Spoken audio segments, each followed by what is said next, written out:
爱收到这个罚单的时阵，都爱看好清楚哦。高雄一个张先生最近骑这个重机车上路，结果互关键甲砸落来，认为伊的车牌有一点翘翘，妨用无伫个指定的位置来挂牌，罚款着5400块，而且吊销这个牌照。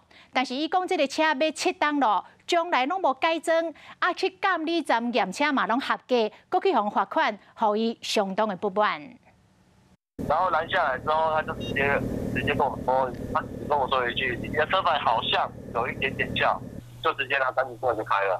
但是我的车是经过验车合格出来的车子，他说有1个提升数，在这7年都没有改装变更过任何的项目。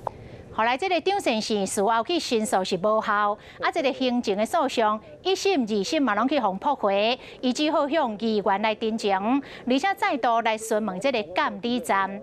监理站表示讲，这个车牌看起来是无违反着规定。议员嘛认为，这个判决互人无法度信服，敢若凭着第一线执法的人员的主观的认定，就共开罚单，甚至拢无传唤着当事人来说明。